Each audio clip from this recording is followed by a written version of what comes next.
আল্লাহর নামে এমন একটা তাকবীর দিবেন, এলাকায় যদি কোনো রামপন্থী বামপন্থী তেলাপোকা ওই পোকা সার পোকা থেকে থাকে তাদের কলিজায় যেন আগুন ধরে যায়। এবার দুটি হাত টান টান করে আল্লাহকে দেখায় বলছি লিল্লাহে তাকবীর, নারায়ে তাকবীর।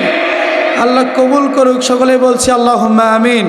যে মালিক আপনাকে আমাকে বড় দয়া করে মায়া করে আসার এবং বসার তৌফিক দান করছেন, এজন্য জবানটা ছেড়ে দিয়ে পড়ছি আলহামদুলিল্লাহ। জোরে বলেন আলহামদুলিল্লাহ। দুরূদ ও সালাম পেশ করছি মানবতার মুক্তির দূত বিশ্বনবী বিশ্বনেতা আকা ইনামদার তাজদারে মদিনা। জবানটা ছেড়ে দিয়ে পড়ছি সকলে সাল্লাল্লাহু আলাইহি ওয়াসাল্লাম।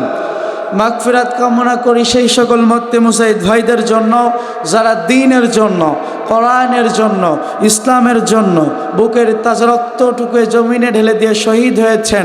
বিশেষ করে গত কিছুদিন আগে আমাদের সকলের কাছের প্রিয় শহীদ ওসমান হাদি ভাই এই দুনিয়ার জমিন থেকে বিদায় নিয়েছেন। আল্লাহ পাক রব্বুল আলামিন যেন সকলকে শহীদি মর্যাদা দিয়ে জান্নাতের সর্বোচ্চ মাকাম দান করেন। সকলেই বলছি আল্লাহুম্মা আমিন। সম্মানিত উপস্থিতি, I will not say any political space because it is not political stage of any political party. I am not political person, I am not political leader. I have come from Shadkhira for giving a space Quran and Sunnah. সম্মানিত ভাইয়েরা, আমি রাজনৈতিক কোনো ব্যক্তি নই আর এটা রাজনৈতিক কোনো মঞ্চ নয়, ঠিক না বেঠিক? আমি এখানে তাই বলবো যা আল্লাহ পাক রব্বুল আলামিন পবিত্র কোরআনুল কারিমের ভিতরে বলছেন। কিছুদিন আগে আপনার নৌকার দলের লোক যারা ছিল তারা এই মাহফিলে আসে না নাই? সবাই বলেন আসে না নাই? ধানের শীষে জিয়াতুমে আসমি সেই দলের লোক আসে না নাই? 13 কোটি মা না কি যেন বলে আপনার জামাত ইসলামের লোক এই দলে আসে না নাই? সুতরাং আমরা এখান থেকে বুঝতে পারছিলাম এটা হচ্ছে হুদাল লিন্নাস, গোটা দুনিয়ার মানুষের জন্য এটা হিদায়েত স্বরূপ। সুতরাং কোরআন থেকে কথা হবে, কোরআন থেকে কথা বলার পরে তার কাছে লাগবে তো তেমন যার চরিত্র যেমন। কথা কয় না? অ্যালার্জি যদি আপনার থাকে আর আপনি যদি বেগুন খান আপনার চুলকানি উঠবে কি উঠবে না? কথা কয় না? উঠবে কি উঠবে না? কিন্তু অ্যালার্জি যদি আপনার না থাকে, বেগুনের গুদাম ঘরের ভিতরে 24 ঘন্টা ঘুমিয়ে থাকলেও কিচ্ছু হবে না। ঠিক তেমনি এই পৃথিবীতে দেখবেন এমন কিছু মানুষ আছে যারা কোরআন দেখলে, কোরআনের আলোচনা শুনলে ওরা সহ্য করতে পারে না, ওদের গায়ের ভিতরে অ্যালার্জির মতো চুলকানি উঠে যায়। আমি মুজাহিদ কেন, মিজানুর রহমান আজহারি কেন, স্বয়ং আসমান থেকে ফেরেশতা এসেও যদি এদেরকে তাফসির করে শোনায় এদের চুলকানি কমবে না বরং বাড়বে। কথা কয় না? দুধকে মেডিকেল সায়েন্সের পরিভাষায় আদর্শ খাবার বলা হয়। আপনি আমি যদি দুধ খাই আপনার আমার শরীরের দুর্বলতাকে কমে যাবে, কিন্তু কোনো আমাশায় আক্রান্ত রোগী যদি দুধ খায় সে কি সহ্য করতে পারবে? সহ্য করতে পারবে? ডাক্তার কিন্তু প্রেসক্রিপশনের নিচে সুন্দর করে লিখে দেয় আমাশায় আক্রান্ত রোগী আছেন যারা দুধ খাবেন না তারা। কেননা আমাশায় আক্রান্ত রোগী যদি দুধ খায় সে কিন্তু হিতে বিপরীত হয়ে যায়। কথা কয় না? ঠিক তেমনি একইভাবে আমাশায় আক্রান্ত রোগী যেমন দুধের ভিটামিন সহ্য করতে পারে না, মুনাফিক আমার আল্লাহর কোরআন সহ্য করতে পারে না। মুনাফিকদের সর্দার আব্দুল্লাহ বিন উবাই সৈন্যদেরকে নিয়ে ভেগেছিল, কিন্তু সৈন্যদের আন্দোলন কমে নাই বরং তীব্র হয়েছিল। ঠিক আজকেও যারা আলেমদেরকে মিথ্যা মামলা দিয়ে, মিথ্যা হামলা দিয়ে, জেল দিয়ে, জরিমানা দিয়ে কোরআন এবং সুন্নাহর আলোচনাকে স্তব্ধ করে দিতে চেয়েছিল, ইতিমধ্যে বাংলার মানুষ প্রমাণ করে দিয়েছে আল কোরআনের সৈনিক যারা গোটা পৃথিবীর প্রতিটি অঙ্গন নিয়ন্ত্রণ করতে পারে তারা। কারণ মুসলমান রক্ত দিতে জানে, মুসলমান শহীদ হতে জানে, কিন্তু একটা সেকেন্ডের জন্য বাতিল শক্তির কাছে মুসলমান জীবন দিতে জানে না। আমার ভাইরা, ভূমিকায় আর লম্বা নয়, আমি আপনাদের সামনে পবিত্র কোরআনুল কারিমের 114টি সূরার ভিতর থেকে সূরা শুরার 13 নম্বর আয়াতের ছোট্ট একটা অংশ তেলাওয়াত করেছি। আসেন আল্লাহ পাক রব্বুল আলামিন যেন আয়াতের উপর কেন্দ্র করে আপনাদের সামনে কিছু কথা বলার তৌফিক দান করেন। সকলেই বলছি আল্লাহুম্মা আমিন। সম্মানিত ভাইরা, আজকে আলোচনার মূল বিষয় হচ্ছে আল্লাহর কোরআন এই সমাজে কেন প্রয়োজন, এই সম্পর্কে আমাদের জানার দরকার আছে না নাই? সকলে বলেন আছে না নাই? এ বিষয়কে কেন্দ্র করে আমি আপনাদের সামনে যে আয়াতখানা তেলাওয়াত করেছি, আল্লাহ তাআলা পবিত্র কোরআনুল কারীমের ভিতরে বলছেন, আন আকিমুদ্দিন ওয়া লা তাতাফাররাকু ফি।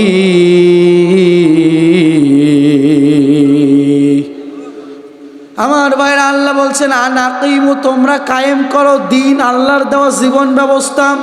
এবার বুঝে থাকলে বলেন তো আল্লাহর দেওয়া জীবন ব্যবস্থার নাম কি? সকলে বলেন, আমাদের দিনের নাম কি? ইসলাম। আমার ভাইরা, আল্লাহ পাক রব্বুল আলামিন বলেন, ইন্নাদ-দীনা ইনদাল্লাহিল ইসলাম, আমার দেওয়া জীবন ব্যবস্থা, আমার দেওয়া মনোনীত ধর্ম হচ্ছে ইসলাম। ইসলামকে বাদ দিয়ে, কোরআনকে বাদ দিয়ে যারা তাদের জীবন বিধান পরিচালনা করতে চাইবে, তাদের জন্য কখনো সফলতা থাকতে পারে না, তাদের জন্য বিফলতা ছাড়া আর কিছু হতে পারে। একটু পিছনের ইতিহাসের দিকে তাকান।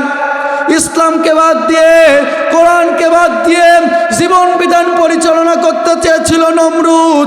নমরুদকে আমার আল্লাহ সামান্য মশা দিয়ে জুতা পিটি করে এই পৃথিবীর জমিন থেকে বিদায় করে দিয়েছে। শুধু তাই নয়, ইতিহাসের দিকে তাকান। ইসলামকে বাদ দিয়ে, কোরআনকে বাদ দিয়ে তার জীবন বিধান পরিচালনা করতে চেয়েছিল ফিরাউন। ফিরাউনকে আমার আল্লাহ সামান্য তার হাঁটু সান্নেক পানিতে চুবিয়ে চুবিয়ে মেরে এই পৃথিবীর জমিন থেকে বিদায় করে দিয়েছে। কথা কয় না? ইসলামকে বাদ দিয়ে, কোরআনকে বাদ দিয়ে জীবন বিধান পরিচালনা করতে চেয়েছিল আবু জাহেল। আবু জাহেলকে আমার আল্লাহ এমন অপমানিত, লাঞ্ছিত, বঞ্চিত করে পৃথিবীর জমিন থেকে বিদায় করেছে যে আবু জাহেলের নাম শুনলে মানুষের ঘৃণা লাগে। কথা হয় না? আমার ভাইরা, কয়দিন আগের দিকে তাকান। ইসলামকে বাদ দিয়ে, কোরআনকে মাইনাস করে সংবিধান চালাতে চেয়েছিল বাংলাদেশের লেডি হাসিনা। আল্লাহ তোমাকে এমন অপমানিত, এমন লাঞ্ছিত, বঞ্চিত করছে, পালানোর সময় নিজের খাবার ফেলে ছুটতে হয়েছে। কথা কয় না? শুধু তাই নাই, বলতেছে বাবার কবরটা একটু জিয়ারত করি। বলতেছে ম্যাডাম, বাবার কবর যদি জিয়ারত করতে যান ওখানেই শশী দেবে।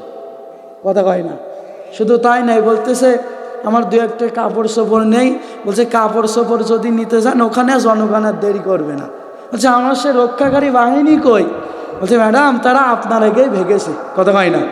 তাহলে ইসলামকে বাদ দিয়ে, কোরআনকে বাদ দিয়ে জীবন বিধান যারাই পরিচালনা করতে চাইবে তাদের জন্য কি সফলতা আছে? সকলে বলেন আছে?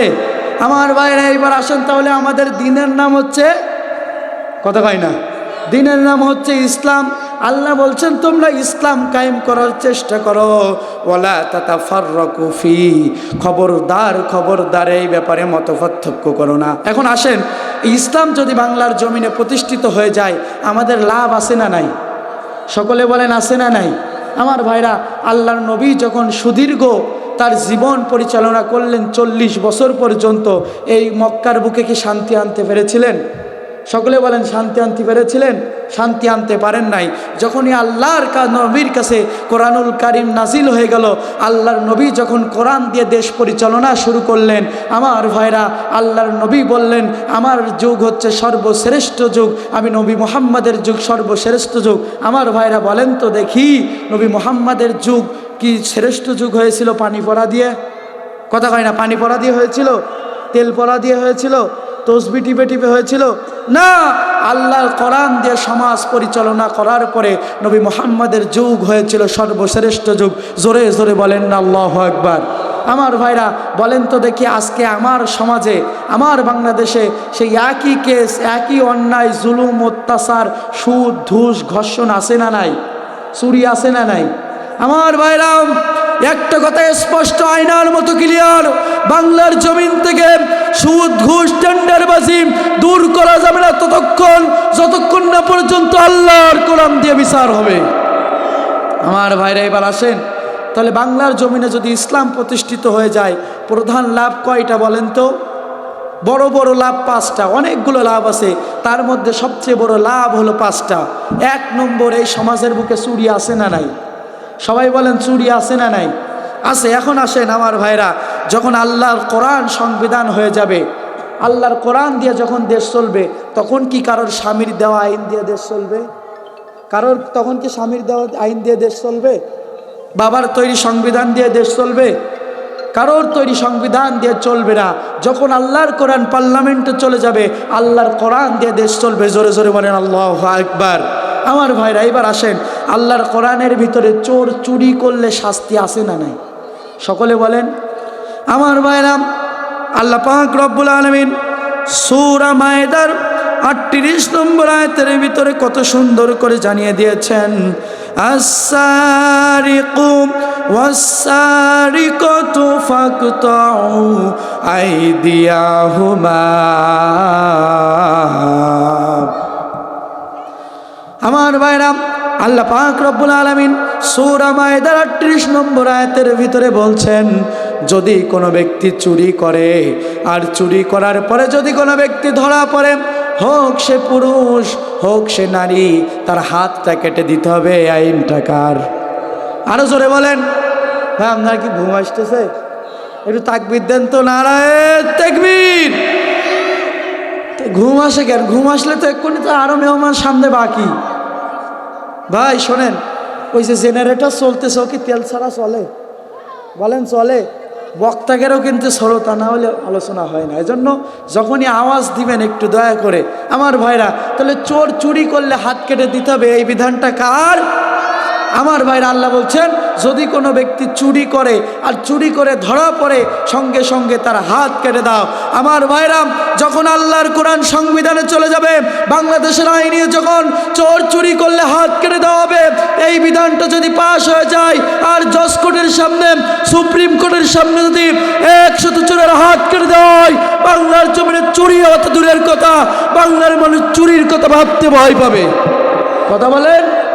আমার ভাইরা, তার একটা বাস্তব উদাহরণ আমি আপনাদের সামনে তুলে ধরতে চাই।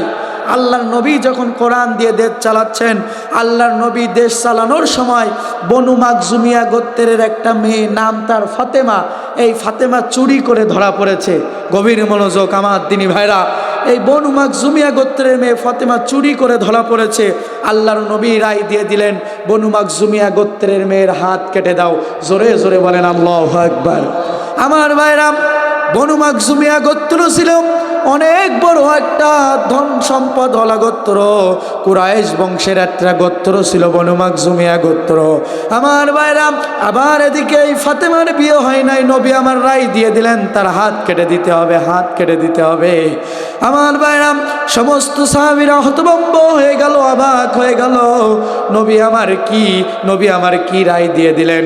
আমার ভাইরা, সাহাবীরা গুস ফুসফুস শুরু করে দিলাম, নবীকে একটু সুপারিশ করা যাক, নবীকে একটু সুপারিশ করে যদি তার হাত কাটার আইনটা যদি বাদ দিয়ে অন্য কোনো আইন করা যায়, তাহলে মেয়েটা হয়তো বেঁচে যাবে। এখন নবীর সামনে সুপারিশ করবে কে? এই সাহস কি কারোর আছে? নবীর সামনে সুপারিশ করার সাহস আছে? আমার ভাইরা, যায়েদ বিন হারিসা রাদিয়াল্লাহু তাআলা আনহু ছেলে, নাম তার আবু উসামা। এই উসামার সম্পর্কে নবীজির নাতি হয়। গভীর মনোযোগ দিবেন। এই উসামাকে সাহাবীরা ধরছে, এ উসামা, এই যে বনু মাখজুমিয়া গোত্রের মেয়ে ফাতেমার যদি হাত কেটে দেয়, ইসলামের ওপরে একটা বড় খারাপ প্রভাব আসতে পারে। এ উসামা, নবীর কাছে একটু সুপারিশ করো, একটু সুপারিশ করো। নবী যদি তার হাত না কেটে অন্য কোনো শাস্তির বিধান দিয়ে দিত, অন্য কোনো শাস্তির বিধান যদি দিয়ে দিত, তাহলে হয়তো এই ফাতেমা বেঁচে যেত। আমার দিনী ভাইরা, এইবার সঙ্গে সঙ্গে ওসামা নবীর কাছে চলে গেছে। আসসালামু আলাইকুম ইয়া রাসূলুল্লাহ, ইয়া হাবিবাল্লাহ, বনু মাখজুমিয়া গোত্রের মেয়ে ফাতেমার তো এখনো বিয়ে হয় নাই, আপনি তার রায় দিয়ে দিয়েছেন, হাত কাটার রায়। ও নবী, আপনি যদি তার হাত না কেটে অন্য কোনো রায় দিতেন, তাহলে হয়তো একটু ভালো হয়ে যেত। আমার নবী সঙ্গে সঙ্গে তার চেহারা মুবারক লাল হয়ে গেল। চেহারা মুবারক লাল হয়ে সঙ্গে সঙ্গে বসা থেকে উঠে দাঁড়িয়ে গেলেন। দাঁড়িয়ে উঠে ডাক দিয়ে বললেন, এ উসামা, তোর আমার সামনে সুপারিশ করার সাহস কে দিল? আল্লাহু আকবার। তোকে সুপারিশ করার সাহস কে দিল? সঙ্গে সঙ্গে উসামা ডাক দিয়া বলল, ইয়া রাসূলুল্লাহ, ইয়া হাবিবাল্লাহ, আমাকে সকল সাহাবীরা ধরে পাঠিয়েছে। সঙ্গে সঙ্গে আল্লাহ রাসূল সাল্লাল্লাহু আলাইহি ওয়াসাল্লাম সমস্ত সাহাবীদেরকে ডাক দিয়া বললেন, ইয়া সাহাবীরা, এদিকে আসো। ও আমার সাহাবীরা রে, এদিকে আসো। নবীর চেহারা মুবারক লাল হয়ে গিয়েছে। সমস্ত সাহাবীরা সামনে বসে আছেন। এবার নবীজি বসা থেকে উঠে দাঁড়িয়ে বলতেছে, এ আমার সাহাবীরা রে, আজকে তোমরা শুনে রেখে দাও, জেনে রেখে দাও, এ তো বনু মাখজুমিয়া গোত্রের মেয়ে ফাতেমা। ফাতেমা চুরি করে ধরা পড়েছে। এখানে যদি আমি বিশ্ব নবীর মেয়ে ফাতেমাও চুরি করে ধরা পড়তো, আমি বিশ্ব নবীর মেয়ে ফাতেমার হাতটা কাটার অনুমতি আমি বিশ্ব নবী দিয়ে দিতাম। জোরে জোরে বলা যাবে কি আল্লাহু আকবার। এটাই আল্লাহর আইন। আমার ভাইরা আজকে দেখেন গোটা পৃথিবীর বুকে অশান্তির দাবানলে চলতেছে, কি ঠিক না বেঠিক? আজকে কে কিভাবে বাস দেবে সেই তালে ব্যস্ত, কথা কয় না। নর্মাল পাবলিকগুলো একটু ভদ্র হওয়ার জন্য বিড়িখোরে রূপান্তরিত হচ্ছে, কথা কয় না। বিড়িখোরগুলো আরেকটু আপডেট হওয়ার জন্য হিরোইন খোরে রূপান্তরিত হচ্ছে। হিরোইন খোরগুলো আরেকটু আপডেট হওয়ার জন্য মদ ইয়াবায় আসক্ত হচ্ছে। ও কালীগঞ্জের মুসলমান, কালীগঞ্জের মত্তে মুজাহিদ ভাইদের রক্তে রঞ্জিত হয়েছে বাংলার মাটি। সেই সমস্ত মত্তে মুজাহিদ ভাইদের রক্তের দাগ এখনো শুকায় নাই। সেই আল্লাহর কোরআনকে পার্লামেন্টে নিয়ে যাওয়ার জন্য যদি জীবন দিতে হয়, টেকনাফ থেকে তেঁতুলিয়াম, রূপসা থেকে পাতুরিয়াম, সুন্দরবন থেকে বান্দরবন, বুকের তাজা রক্ত যদি বাংলার জমিনে ঢেলে দিতে হয়, কে কে রাজি আছেন? দুটি হাত তুলে আমার আল্লাহকে দেখায় দেন। নারায়ে তাকবীর। আল কোরআনের আলো, আল হাদিসের আলো। ইসলাম আছে যেইখানে, ইসলাম আছে যেইখানে, আল্লাহ কবুল করুক। তাহলে আল্লাহর নবী বললেন, এ তো বনু মাখজুমিয়া গোত্রের মেয়ে ফাতেমা, এ তো ফাতেমা হাত কেটে ধরা পড়েছে। এখানে আমি বিশ্ব নবীর মেয়েও যদি হাত চুরি করে ধরা পড়তো, স্বয়ং আমি বিশ্ব নবী এক কোপে তার হাতটা কেটে দিতাম। আমার ভাইরা, তাহলে আল্লাহর কোরআনের আইন দরকার আছে না নাই? আমি সংক্ষেপে বলতেছি। তাহলে 1 নম্বর কি থাকবে না? চুরি থাকবে না। আমার ভাইরা 2 নম্বর মাদক থাকবে না। বলেন তো দেখি আমাদের সমাজে মাদক আছে না নাই? সকলেই বলেন, আরও জোরে বলেন, আছে না নাই? আজকে মাদকের ভয়াবহ থাবার কারণে হাজার হাজার সোনার সংসার কিন্তু নষ্ট হয়ে যাচ্ছে। আজকে এই মাদকের ভয়াবহ থাবার কারণে হাজার হাজার মাদ্রাসার ছাত্ররা নষ্ট হয়ে যাচ্ছে। শুধু তাই নয়, মাদকের ভয়াবহ থাবার কারণে আজকে হাজার হাজার কলেজ ইউনিভার্সিটির ছাত্ররা ধ্বংস হয়ে যাচ্ছে, শুধু এই মাদকের ভয়াবহ থাবার কারণে, ঠিক না বে ঠিক? আমার ভাইরা, এইবার আসুন, আমাদের দেশে কিন্তু মাদকের আইন ঠিকই পাশ হয়। মাদকের আইন পাশ হয় ডান দিক দিয়ে, মাদকের পাচার হয় বাম দিক দিয়ে, কথা কয় না। কিন্তু এর যদি যথাযথ আইন সমাজের বুকে থাকতো, তাহলে কি মাদক পাচার হতো? আমার ভাইরা, যখন আল্লাহর কোরআন সংবিধানে চলে যাবে, তখন মাদকের আইন কোরআনুল কারিমের ভিতরে আসে না নাই? সবাই বলেন, আসে না নাই? আমার ভাইরা, আল্লাহ পাক রব্বুল আলামিন পবিত্র কুরআনুল কারীমের সূরা মায়েদার 90 নম্বর আয়াতের ভিতরে বলছেন, হে মুমিনগণ, নিশ্চয় মদ, জুয়া, প্রতিমা বেদী আপনাদের জন্য হারাম করা হয়েছে। ভাগ্য নির্ধারণকারক তীর সম নাপাক শয়তানের কর্ম, সুতরাং তোমরা এগুলো থেকে পরিহার থাকো। এটি কার হুকুম? আমার নবী জনাবে মুহাম্মদুর রাসূলুল্লাহ সাল্লাল্লাহু আলাইহি ওয়াসাল্লাম হাদিসের ভিতরে বলছেন, যদি কোনো ব্যক্তি মাদক সেবন করে আর মাদক সেবনের সাথে সংযুক্ত থাকে, ইসলামী রাষ্ট্র অনুযায়ী তাকে ধরো আর ওই লোকের পিঠে 100 বেতের আঘাত করো। এই হুকুমটা কার? জোরে বলেন। এইবার বলেন, সমাজে মাদক বেশি আছে না কম আছে? সবাই বলেন, আরো জোরে, একটু জোরে বলেন দিন, বেশি না কম? আমার ভাইরাম, এই বেশি মাদককে যদি দূর করতে হয়, আল্লাহর কোরআনের আইন অনুযায়ী যদি 100 বেতের আঘাত করা হয়, আর এটা যদি মিডিয়ার সামনে হাইলাইট করা হয়, মাদক তো দূরের কথা, পোলাপান বিড়ি সিগারেট খাইতেও ভয় পাবে, কথা কয় না? কেন? তার বাস্তব প্রমাণ দেখেন। আমিরুল মুমিনিন হযরতে ওমর রাদিয়াল্লাহু তাআলা আনহু এর জামানায় ওমর রাদিয়াল্লাহু তাআলা আনহুর 2টা ছেলে ছিল। কয়টা? সবাই বলেন, কয়টা? 2টা। তার ছোট ছেলের নাম হচ্ছে আব্দুল্লাহ। সবাই বলেন কি? জোরে বলেন, আব্দুল্লাহ। সম্মানিত ভাইরা আমার, ওমর রাদিয়াল্লাহু তাআলা আনহু একদিন দুপুর বেলায় খানা খাওয়ার জন্য বাসায় আসছে। খানা খাওয়ার জন্য বাসায় আসার পরে দুপুরের খাবার নিয়ে সামনে বসে আছে। দুপুরের খাবার খাওয়া চলতেছে। খাবার খাওয়া চলতে চলতে হঠাৎ করে তিনি লক্ষ্য করলেন তার পাশে বসে খাবার খাচ্ছে তার ছোট ছেলে আবু শামা। আবু শামার গাল থেকে হঠাৎ করে তিনি দেখলেন মদের গন্ধ বাইর হচ্ছে। আমার দিনী ভাইরা, হযরতে আমিরুল মুমিনিন ওমর রাদিয়াল্লাহু তাআলা ডাক দিয়ে বললেন, এ আবু শামা, তুমি কি মদ খেয়েছো? তুমি কি মদ খেয়েছো? ওমর রাদিয়াল্লাহু তাআলা ছেলে আবু শামা বলতেছে, ও বাবা, আমি তো মদ খাই নাই, মদ খাই নাই, আমি একটু নাবিস পান করেছি। কি পান করেছি? সবাই বলেন নাবিস। এখন আসেন, এই নাবিস কি প্রশ্ন আসে না নাই? দুধ চিনেন? খাঁটি গরুর দুধ। খাঁটি গরুর দুধের ভিতরে আজোয়া খেজুর যদি 3টা 4টা আমি ডুবিয়ে রাখি, এখন 3 দিন যদি অতিক্রম করে, এটা নাবিস বলে। 3 দিনের আগে যদি আমি খাই, এটা পুষ্টিকর জায়েজ আছে, কিন্তু 3 দিন অতিক্রম করলে এটা পচে মদ হয়ে যায়। কি হয়ে যায়? মদ হয়ে যায়। এটা আল্লাহ রাসূল ঘোষণা দিয়েছেন হারাম। এখন খলিফাতুল মুসলিমিন আমিরুল মুমিনিন হযরতে ওমর রাদিয়াল্লাহু তাআলা ছেলে আবু শামা নাবিস পান করেছে। আমার দিনী ভাইরা, এখন নাবিস পান করার কারণে তার গাল দিয়ে দুর্গন্ধ বাইর হচ্ছে। আর হযরতে ওমর রাদিয়াল্লাহু তাআলা বলছে, হে আবু শামা, তোর এত বড় সাহস! আমি রাষ্ট্রের প্রেসিডেন্ট হযরতে ওমর রাদিয়াল্লাহু তাআলা, আমি রাষ্ট্রের প্রেসিডেন্ট থেকে তুই নাবিস পান করেছিস? হযরত ওমর রাদিয়াল্লাহু তাআলা সঙ্গে সঙ্গে আর দেরি করলেন না, আবু শামার কলারটা চেপে ধরে মসজিদে নববীর কাছে নিয়ে গেলেন। জোরে জোরে বলা যাবে কি আল্লাহু আকবার? কিন্তু আপনার আমার ছেলে হলে কি করতাম? বাবা আজ জন্য খেয়ে না, কথা কয় না। আমার তিনি ভাইরা, আমিরুল মুমিনিন হযরত ওমর রাদিয়াল্লাহু তাআলা আনহু আবু শামাকে টানতে টানতে নিয়ে গেছে মসজিদে নববীর দিকে। মসজিদে নববীর পিলারের সাথে আবু শামাকে বেঁধে রেখেছে। এমন তো অবস্থায় আসরের আজান হয়ে গেল। আসরের আজান যখন চলতেছে, সমস্ত সাহাবীরা মসজিদে চলে আসছে। আমিরুল মুমিনিন হযরত ওমর রাদিয়াল্লাহু তাআলা আনহু ডাক দিয়ে বলছে, আমার সাহাবীরা রে, আমার ছেলে আবু শামা রাদিয়াল্লাহু তাআলা আনহু সে মদ পান করেছে, সে মদ পান করেছে, সে নাবিস পান করেছে, তার বিচার হবে আসরের নামাজের পরে।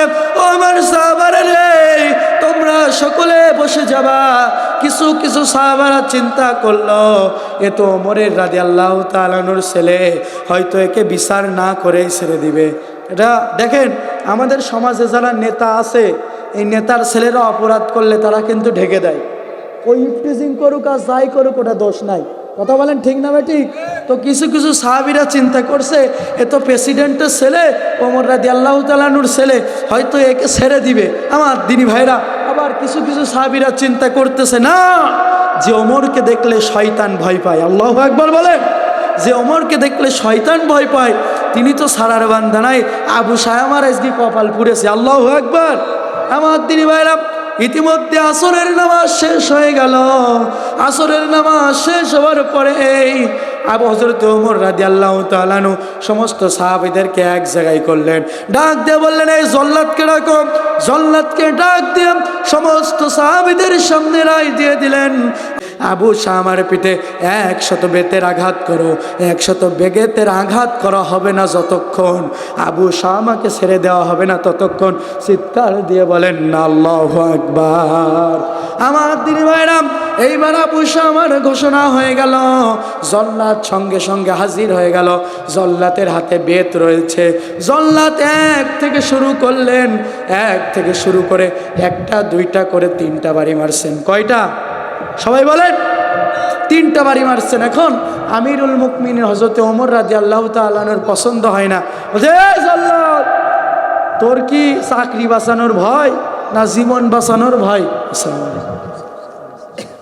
এখন আমিরুল মুমিনিন ডাক দিয়ে বলছে, এ জল্লাদ, তোর কি চাকরি বাঁচানোর ভয় আছে? এজন্য কি তুই আস্তে আস্তে বাড়ি মারিস?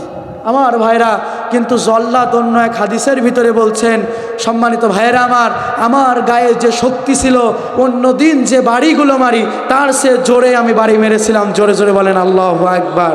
আমার ভাইরা, ওমর রাদিয়াল্লাহু তাআলা আনহুর একটা বাড়িও পছন্দ হলো না। সঙ্গে সঙ্গে আমিরুল মুমিনিন হযরত ওমর রাদিয়াল্লাহু তাআলা আনহু জল্লাতের কাছ থেকে বেতটা কেড়ে নিলেন।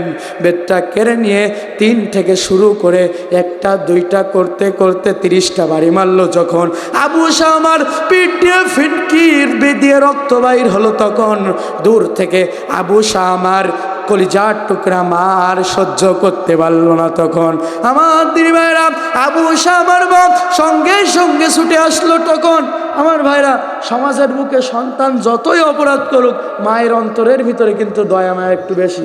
কথা বলেন ভাইরা আমার, যার মা নাই, জনম দুঃখিনী মা নাই, তার মতো হতভম্ব কপাল আসমানের নিচে জমিনের উপরে আর কেউ নাই। আমার ভাইরা আমার কলিজার টুকরা মা 2টা বছর আগে পৃথিবীর জমিন থেকে বিদায় নিয়েছেন।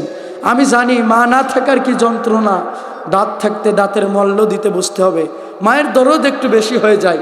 সম্মানিত ভাইয়ার আমার, আবু শামার মা দূর থেকে লক্ষ্য করতেছেন আবু শামার পিঠে রাষ্ট্রের পেশিদের হযরত ওমর রাদিয়াল্লাহু তাআলা আনহু বেতের আঘাত করতেছিল। যখন 30টা বাড়ি মারা শেষ হয়ে গেল, যখন আবু শামার পিঠ দিয়ে রক্ত বাইর হচ্ছিল, তখন দূর থেকে আবু শামার মা এসে আমিরুল মুমিনিন খলিফাতুল মুসলিমিনের পা জড়িয়ে ধরলেন। ও আমিরুল মুমিনিন, খলিফাতুল মুসলিমিন, আমি তো আর সহ্য করতে পারি না, আমি তো আর সহ্য করতে পারি না। তুমি যে 30টা বাড়ি মেরেছো, আর বাড়ি মারার দরকার নাই। আমি আমিরুল মুমিনিন, তো তোমার স্ত্রী, আমি আবু শামার মা। বাকি 50টা বাড়ির দরুন যে বাড়িগুলো তুমি মেরেছো, বাকি যে বাড়িগুলো বাকি আছে, প্রত্যেকটা বাড়ির দরুন আমি 1টা করে উট আল্লাহর রাস্তায় সদকা দিব। জোরে বলেন আল্লাহু আকবার। রাষ্ট্রের প্রেসিডেন্ট হযরত ওমর রাদিয়াল্লাহু তাআলা ডাক দিয়ে বলতেছেন, এই কে আছিস এই মহিলাকে সরা। আল্লাহু আকবার বলেন। এই কে আছিস এই মহিলাকে সরা। আমার আল্লাহ যে আইন দিয়েছেন, আইনের বিরুদ্ধে আমি যেতে পারবো? সঙ্গে সঙ্গে আমিরুল মুমিনিনের স্ত্রীকে সরিয়ে দেওয়া হলো। যখন আমার দিনী ভাইরা আমিরুল মুমিনিন হযরত ওমর রাদিয়াল্লাহু তাআলা আনহু আবার 30টা বাড়ি থেকে শুরু করে 1টা 2টা করতে করতে 31 32 করতে করতে 50টা বাড়ি মারা শেষ হয়ে গেল। যখন আবু শামা এই দুনিয়ার জমিন থেকে বিদায় নিল, তখন জোরে জোরে বলেন আল্লাহু আকবার। আমার দিনী ভাইরা সঙ্গে সঙ্গে আমিরুল মুমিনিন হযরত ওমর রাদিয়াল্লাহু তাআলা আনহু ডাক দিয়ে বলতেছেন, হে আমার সাহাবীরা, আবু শামা তো দুনিয়ার জমিন থেকে বিদায় নিয়েছে। আবু শামাকে দ্রুত কাফন দাফনের ব্যবস্থা করো। আবু শামাকে কাফন দাফনের ব্যবস্থা করো। সাহাবীরা সঙ্গে সঙ্গে আবু শামাকে কাফন দাফনের ব্যবস্থা করা শেষ করলো। যখন জানাজা পড়া হলো, তখন জানাজা শেষ হয়ে গেল, যখন কবর দেওয়া শুরুর কাজ শুরু হয়ে গেল, তখন এইবার যখন কবর দেওয়া হয়ে গেল, আমার ভাইরা সমস্ত সাহাবীদেরকে ডাক দিয়ে বলতেছে, ওমর রাদিয়াল্লাহু তাআলা আনহু, ও আমার সাহাবারা রে, তোমরা এবার বাড়ির উদ্দেশ্যে রওনা দাও, বাড়ির উদ্দেশ্যে রওনা দাও। সমস্ত সাহাবীরা বাড়ির দিকে চলে গেল। ওমর রাদিয়াল্লাহু তাআলা আনহু ওই বেতটা আবার হাতে নিলেন। হাতে নেওয়ার সঙ্গে সঙ্গে বাকি 50 থেকে শুরু করলেন। বাকি 30টা বাড়ি 1টা 2টা করতে করতে আবু শামার কবরের উপরে মারলেন। চিৎকার দিয়ে বলেন আল্লাহু আকবার। আমার ভাইরা বাকি 30টা বাড়ি মেরে আমিরুল মুমিনিন হযরত ওমর রাদিয়াল্লাহু তাআলা আনহু কবরের পাশে দাঁড়িয়ে গেলে মুনাজাত করতেছেন, আল্লাহ, দুনিয়াতে আমি আবু শামার বাবা হযরত ওমর রাদিয়াল্লাহু তাআলা আনহু, আমি তার বাবা, তার যথেষ্ট আইন আমি প্রয়োগ করে দুনিয়ার বুকে তার শাস্তির বিধান করে দিয়েছি রে মালিক। এই ওসিলা করে কাল কঠিন কিয়ামতের ময়দানে আমি আবু শামাকে তুমি মাফ করে দাও। আমার দিনী ভাইরা এইবার আবু শামা ওখান থেকে যখন কবরস্থ হয়ে গেল, বাকি 30টা বাড়ি মারা হয়ে গেল, যখন একটু একটু করে হযরত ওমর রাদিয়াল্লাহু তাআলা আনহু এবার বাড়ির উদ্দেশ্যে রওনা দিলেন। বাড়ির উদ্দেশ্যে রওনা দেওয়ার পরে এইবার ছুটে ঘরের ভিতরে প্রবেশ করলেন। প্রবেশ করার সঙ্গে সঙ্গে আবু শামার খাটের উপরে বসলেন। যখন আবু শামার বালিশটা জড়াই ধরলেন, তখন জড়াই ধরে হযরত খলিফাতুল মুসলিমিন আমিরুল মুমিনিন হযরত ওমর রাদিয়াল্লাহু তাআলা চোখের পানি ছেড়ে দিয়ে কান্দে কান্দে কান্দে বলে, আবু শামা, তোকে হয়তো আর জীবনে আমি দেখতে পাবো না। হে আবু শামা, তুই আর দুনিয়ায় নাই, কলিজার টুকরা ছোট্ট সন্তানটা আমার নাই। আমার দিনী ভাইরা, সঙ্গে সঙ্গে আবু শামার মা সেখানে ছুটে আসলেন। ছুটে এসে বলতেছেন, হে ওমর, হে ওমর। আমার ভাইয়েরা, ওমর বলতেছেন, হে ওমর। তখন আমি বললাম, 30টা বাড়ি মারার পরে আর মেরো না, তুমি ওমর রাদিয়াল্লাহু তাআলা কেন মারলে? সঙ্গে সঙ্গে ওমর রাদিয়াল্লাহু তাআলা খাট থেকে উঠে দাঁড়ালেন। দাঁড়িয়ে ডাক দিয়ে বললেন, এ আমার কলিজার টুকরা বিবি রে, এ বিবি, এখন তো আমি হচ্ছি আবু শামার বাবা, তখন আমি ছিলাম রাষ্ট্রের প্রেসিডেন্ট। আল্লাহু আকবার বলেন। আমার ভাইরা, সুতরাং আল্লাহর কোরআন যখন পার্লামেন্টে চলে যাবে আর আল্লাহর কোরআন দিয়ে যখন বিচার হবে, দীর্ঘ 16টি বছর চোর ডাকাত আর মাদক ব্যবসায়ী বাংলার জমিনে একটাও থাকতে পারবে না, পারবে না, পারবে না। কথা বলেন ঠিক না বেটি? আমার দিনী ভাইরা, সুতরাং আল্লাহর কোরআন দিয়ে সমাজে বিচার করলে দীর্ঘ 17টি বছর চোর ডাকাত বাঘ, 17 বছরে মাদক ব্যবসায়ী এই সমাজে আর দেখা যাবে। যেহেতু সময় শেষের দিকে, আমার দিনী ভাইয়েরা সংক্ষেপে বলে দিই, তাহলে 2 নম্বর লাভ, এই সমাজের বুকে মাদক থাকবে। 3 নম্বর, এই সমাজের বুকে জেনা থাকবে না। কি থাকবে না বলেন তো? এই সমাজে জিনা আছে না নাই? ধর্ষণ আছে না নাই? কিন্তু ধর্ষণের আইন, জিনার আইন যখনই পাশ হয়, একটাও কি কার্যকর হয়? আমার ভাইরা, কিন্তু কোরআনুল কারিমের ভিতরে যে আইন রয়েছে, যদি কোনো অবিবাহিত যুবক জিনা করে তাকে বেতের আঘাত করতে হবে 100টা, এবং যদি কোনো বিবাহিত নারী এবং পুরুষ জিনা করে তাকে মাটিতে পুঁতে পৃথিবীর জমিন থেকে পাথর বেড়ে নিক্ষেপ করতে হবে। এমন একটা আইন যদি বাংলার জমিনে পাশ হয়, আর বাংলার জমিনে হাইলাইট করে তাদেরকে মৃত্যুদণ্ডের সাজা দেওয়া হয়, আর কি একটাও জিনাকর, সুদকর, ঘুষখোর পাওয়া যাবে? এজন্য আল্লাহর কোরআনের আইন দরকার। সম্মানিত ভাইরা আমার, যেহেতু সময় শেষ, আল্লাহ যদি আবার কোনো দিন আপনাদের সামনে কবুল করে, ইনশাআল্লাহ সেদিন আবার আলোচনা করার যদি আল্লাহ সুযোগ দেয়, সেদিনকে তুলে ধরব। আর যে আলোচনা করলাম অল্প একটু অগোছালোভাবে ভুল ত্রুটি হতে পারে, আপনারা সকলে ক্ষমার সুন্দর দৃষ্টিতে দেখবেন। আর আমার মায়ের জন্য দোয়া করবেন। মায়ের স্বপ্ন ছিল আমি যেন একজন আলেম হতে পারি। আপনাদের দোয়া ও ভালোবাসায় এই বছর আলেম শেষ করছি, ফাজিল পড়তেছি। মহান আল্লাহ পাক রব্বুল আলামিন যেন আমাকে জগদুহু ওয়া নাসাল্লি আলা রাসূলিহিল কারীম। আম্মা বা'দ, আউযু বিল্লাহি মিনাশ শাইতানির রাজীম।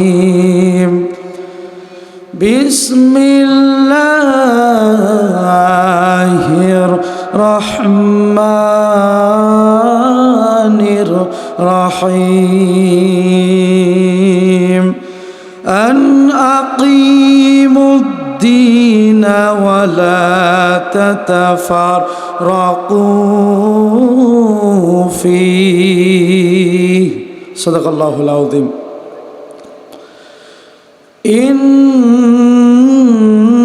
ইন্নাল্লাহা ওয়া মালাইকাতাহু ইউসাল্লুনা আলান নবী ইয়া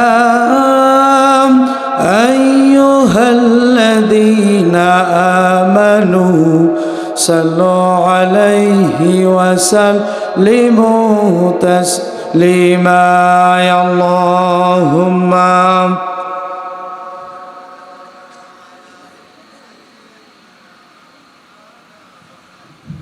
ওয়া আলা আলি সাইয়্যিদিনা। আধার এ দুনিয়ায় তুমি সারা নাই কোনো আলো, তুমি সারা নাই কোনো আলো। আধার এ দুনিয়ায় তুমি সারা নাই কোনো আলো, তুমি সারা নাই কোনো আলো। ইয়া রাসূল আল্লাহ, ইয়া হাবিব বাল্লাই আল্লাহুম্মা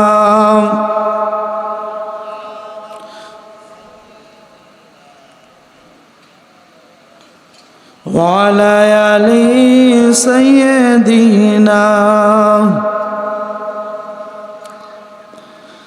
আসুক না যত বাধা যত ঝড় সাইক্লোন রাসূলের পথে মোরা চলবই আসুক না যত বাধা যত ঝড় সাইক্লোন রাসূলের পথে মোরা চলবই ঠিক না বেঠে মোরা কামানের মুখোমুখি দাঁড়িয়ে মোরা কামানের মুখোমুখি দাঁড়িয়ে আল্লাহু আকবার বলবই আসুক না যত বাধা যত ঝড় সাইক্লোন রাসূলের পথে মোরা চলবই এ জীবন বাজি রেখে দিনের নিশান মোরা বাংলার আকাশে উড়াবই আমাদের দেহ বহে জিহাদি রক্ত প্রাণে প্রাণে বিপ্লবী হুঙ্কার আল্লাহু আকবার আমাদের দেহ বহে জিহাদি রক্ত প্রাণে প্রাণে বিপ্লবী হুঙ্কার তাকবীরে তাকবীরে বাতিলের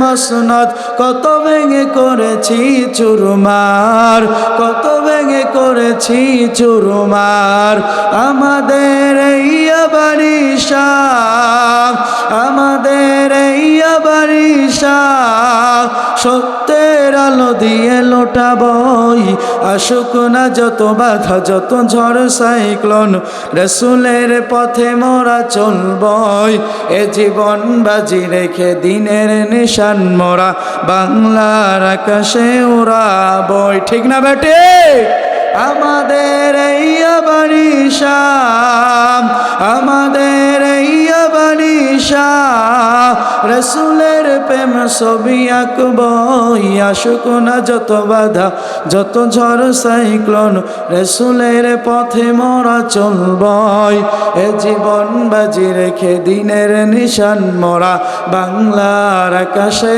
উড়াবই লা ইলাহা জোরে লা ইলাহা লা ইলাহা মুহাম্মাদুর রাসূলুল্লাহ সাল্লাল্লাহু আলাইহি ওয়াসাল্লাম। উপস্থিত মুআজ্জাজ মুহতারাম অত্র মাহফিলের সম্মানিত সভাপতি সাহেব, প্রধান অতিথি, যেহেতু সময় খুবই স্বল্প এজন্য সকলের নাম আর বললাম না। আজকের মাহফিলে যারা উপস্থিত আছেন, আমার সামনে উপবিষ্ট দিনদার পরেশগার মুত্তাকি ভাই বাবাজিরা, পদ্মার আড়ারে অন্তর্গত মা এবং বোনেরা, ছোট্ট সোনামণি কচিকাচার বাচ্চারা, আসসালামু আলাইকুম ওয়া রাহমাতুল্লাহি ওয়া বারাকাতুহু। শুকরিয়া জ্ঞাপন করছি সেই মহান আল্লাহ পাক রব্বুল আলামিনের দরবারে, যে মহান আল্লাহ পাক রব্বুল আলামিন আপনাকে আমাকে বড় দয়া করে মায়া করে আজকের মাহফিলে আসার এবং বসার তৌফিক দান করছেন। এজন্য আপনারা খুশি না বেজার? কারা কারা বেজার একটু হাত তোলেন তো দেখি। আপনারা বেজার?